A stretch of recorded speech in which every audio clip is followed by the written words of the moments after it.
The officer's body camera was still running when he walked around the corner of their garage. He had no idea what he was about to find. The call had come in as a welfare check. Neighbor reported a smell. That's all. Routine. But when the camera panned down to that patch of disturbed soil behind the garage, something changed. The ground had been dug up and refilled recently. Anyone who has worked homicides long enough knows what that looks like. The soil was darker than the rest, still loose. The grass hadn't grown back yet. And when the officer turned the camera toward the woman standing 20 feet away, you could see the exact moment she knew it was over. She didn't run. She didn't scream. She froze, completely still. Her hands dropped to her sides. Her jaw went slack. And for about 4 seconds, she just stared at that patch of ground like she was watching something die all over again. I've seen a lot of interrogation footage in my years. I've sat across from people who murdered their own family members and watched them lie to my face without blinking. But that freeze response on the body cam, that's not something people can fake. That's the body shutting down because the mind can't process what's happening fast enough. I'm Marcus Cole, 28 years working homicides, 8 years with the NYPD in Manhattan North, Harlem, and Washington Heights, back when the precinct was running 2,000 homicides a year. Then 20 years with Chicago PD on the Unsolved Homicides Task Force, 300 plus cases closed. I retired in 2019. I didn't last 6 months before I started talking again. Subscribe to this channel and drop a comment below.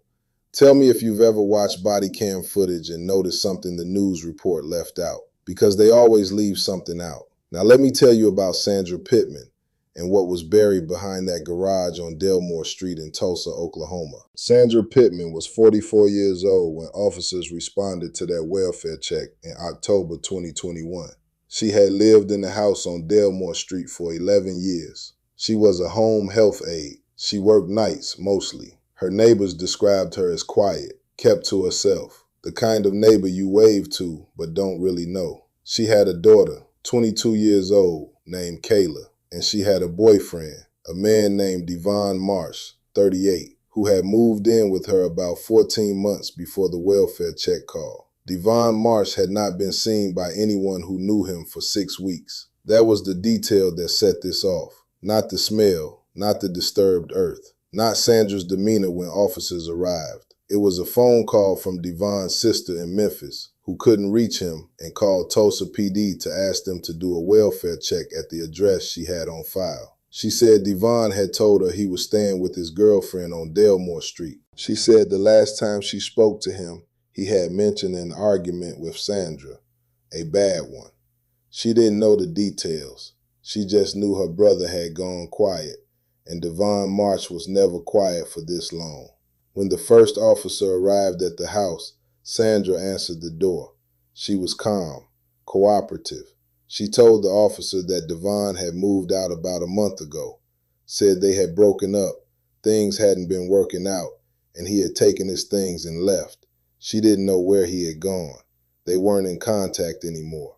She seemed confident. She made eye contact. She answered questions without hesitation. Here's what I want you to understand about that initial interaction. When someone has rehearsed a story enough times, they can deliver it smoothly. They've thought through the questions they expect to be asked, and they have answers ready. The problem is, they can only prepare for the questions they anticipate. The questions they don't anticipate are where everything falls apart. And officers are trained to ask the questions that weren't expected. The officer asked if he could walk around the property. Just a quick look. Routine. Sandra said yes. That was her first mistake. The moment that officer walked around the left side of the house and turned the corner toward the garage, the camera caught the backyard in full, and you could see it immediately. A rectangular section of earth behind the garage, maybe 6 feet by 3 feet, where the ground was different, darker, freshly disturbed. And in October in Oklahoma, the ground around it was dry and hard from the summer. That patch was the only soft earth visible. The officer called it in before he even asked Sandra to come outside. She was standing near the back door when he gestured for her to approach. She walked toward him, and when he pointed the camera down at the ground and asked her what was buried there, that was when she froze. 4 seconds of complete stillness. Then she said, "I don't know what you're talking about." But her body had already answered the question. I've done enough death investigations to tell you that the freeze response in the face of unexpected discovery is one of the most reliable behavioral indicators we have. It's not proof of anything by itself, but it's a signal. It's the nervous system going into a kind of emergency pause because fight and flight have both been eliminated. The person can't fight, they can't run, and so the body just stops while the brain tries to find a third option that doesn't exist. What comes after the freeze tells you more. In Sandra's case, after the 4-second pause, she went into denial mode. Flat denial. I don't know what you're talking about. Then she shifted to minimization. She said the area had been dug up because she had been trying to plant something and it hadn't worked out. Then, when the officer called for a K-9 unit and a supervisor, she shifted again. She asked for a lawyer.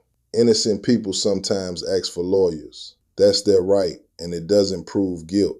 But the sequence, freeze, denial, minimization, lawyer, is a behavioral pattern I've seen before, more than once. It's the pattern of someone who is processing the collapse of a cover story in real time. Devon Marsh's body was found in that patch of earth 2 hours later. He had been wrapped in black plastic sheeting and bound with zip ties. The medical examiner's preliminary assessment at the scene indicated blunt force trauma to the head. There were signs of significant perimortem injury. He had been in the ground for approximately 5 to 7 weeks based on the state of decomposition, which was consistent with the timeline Sandra had given for when he supposedly moved out. The investigation that followed was thorough, and I want to walk you through what the evidence showed, because the prosecution's case was built on multiple layers that went far beyond the body itself. Inside the house, investigators found Devon Marsh's personal belongings, his wallet, his phone, which had been powered off and placed in a kitchen drawer, his identification, his keys. Men don't leave their wallet and keys behind when they move out of a relationship. That detail alone contradicted the entire story Sandra had given the first officer. Phone records showed that Devon's phone had sent its last signal from a cell tower 2 blocks from Delmore Street in mid-September. After that, nothing. The phone had been powered off and stayed off. His last text message, sent the night of September 14th, was to his sister in Memphis. It said only, "Things are bad here. I'll call you tomorrow." He never called. Sandra's phone showed a series of searches in the days following September 14th that the prosecution described as evidence of planning and concealment. I'm not going to read you every search because some of this information is still subject to ongoing proceedings. But what I will tell you is that the nature of those searches was consistent with someone trying to manage evidence and minimize trace. There were also purchases on Sandra's credit card in mid-September for black plastic sheeting, zip ties, and gardening soil, all bought at a hardware store 11 miles from her house. Not the hardware store she typically used, which was 4 blocks away. When investigators interviewed her daughter, Kayla, the picture got more complicated. Kayla said she had been away visiting a friend in Dallas from September 12th through September 19th. She said her mother had told her Devon had left before she got back. She said when she returned, her mother seemed different, quieter, less present. But Kayla said she hadn't thought much of it because her mother had always been private about her relationships. Kayla did say one thing that stuck with me when I read the case file. She said that in the weeks after she got home, she had noticed her mother going out to the backyard alone at night, just standing near the garage. She had asked her about it once. Sandra had said she was getting some air. I spent 20 years working cases where the perpetrator stayed close to what they had done. It's more common than people think. There's a psychological pull toward the site of the act. Criminologists have written about it. In my experience, it's real. Whether it's guilt or something else, I don't know. But Sandra was out there at night, standing near that ground.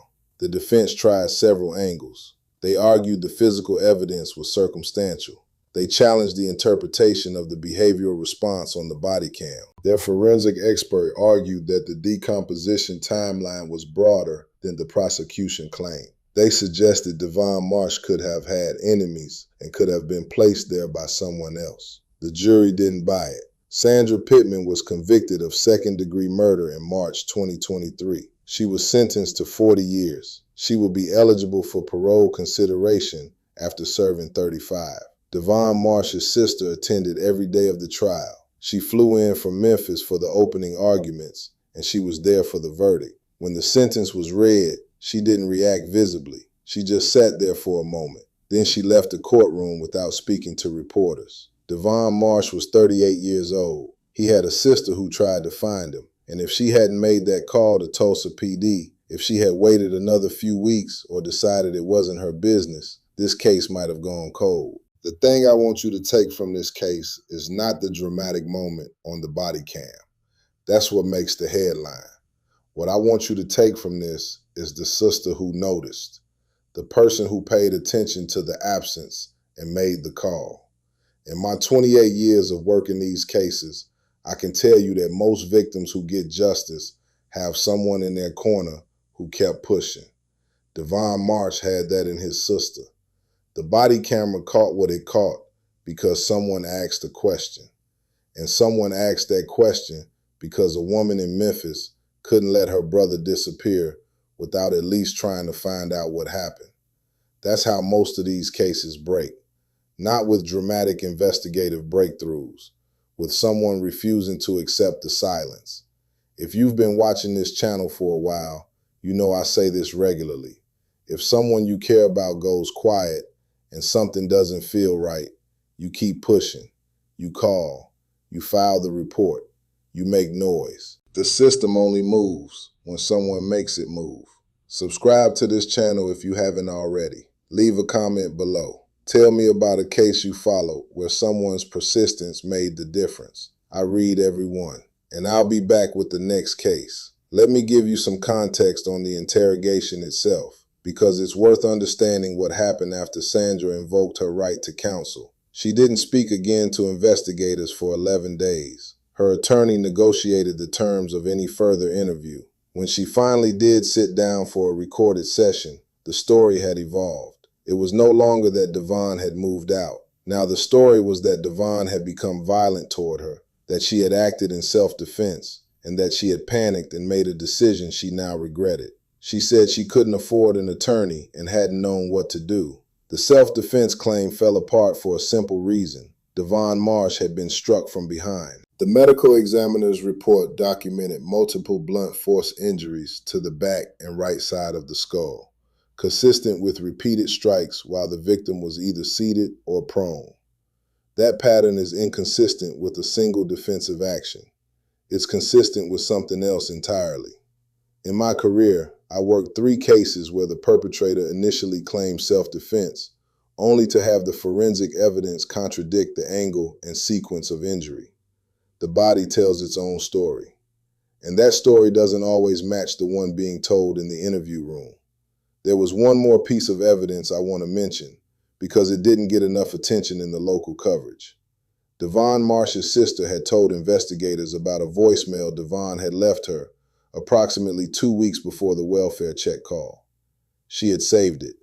In that voicemail, Devon mentioned that things were tense in the house, that Sandra had been acting differently since he had found some financial records she hadn't told him about. He didn't specify what the records showed. He just said she had gotten very angry when he confronted her about them. Investigators found those financial records during the search of the house. There was a pattern of withdrawals from a joint account Devon had opened with Sandra 4 months into their relationship. Significant withdrawals. Money moving in ways Devon apparently hadn't known about until he found the paperwork. The prosecution's theory was that the confrontation over those financial records was the triggering event. Devon felt exposed. He pressed. Sandra acted. I worked a case in Chicago in 2014 that had a similar financial trigger. Victim's name was Terrence Hollis, 46. He had discovered his longtime partner was running a parallel financial life, a second account, a second set of bills, money going somewhere he couldn't account for. He told his brother about it on a Friday afternoon. By Sunday morning, he was gone. We found him 6 weeks later. The woman had kept her composure for nearly 2 months, went to work, filed a missing person report herself. She was the one who called us 3 times asking for updates. When we finally put it together, it was the financial records that led us to motive. Same pattern, 2 different cities, 2 different cases, same sequence. That's what I mean when I say every case has structure. The details change, the structure repeats. Devon Marsh made a voicemail about something that made him nervous. 2 weeks later, he was in the ground behind a garage. That connection is not nothing. The jury understood that. Now I want to address something about body cam footage specifically, because this case is a good example of both what it does and what it doesn't do for an investigation. The body cam in this case did exactly what body cam footage is supposed to do. It captured a behavioral response at a moment that couldn't be reproduced later. You cannot walk someone back to the second before they knew their secret had been found. That moment happens once. The camera got it. But here's what body cam footage doesn't do, and this matters for how juries and the public interpret it. Body cam footage is not evidence of guilt. It's evidence of behavior, and behavior has to be interpreted in context. The defense was right to challenge the interpretation of Sandra's freeze response. They were wrong in their alternative explanation, but they were right to challenge it, because a jury shouldn't convict someone because they look guilty. They should convict someone because the totality of evidence proves guilt beyond reasonable doubt.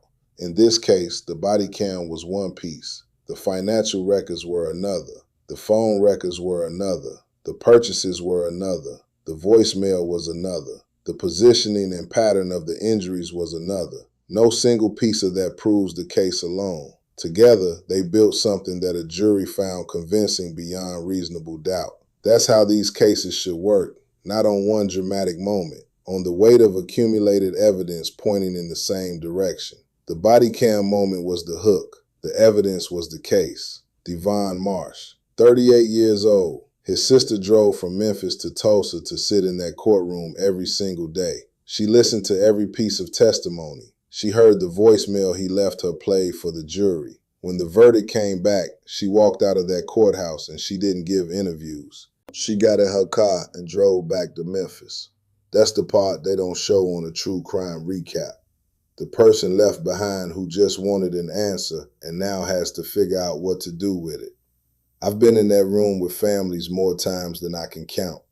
There's no celebration when a verdict comes in.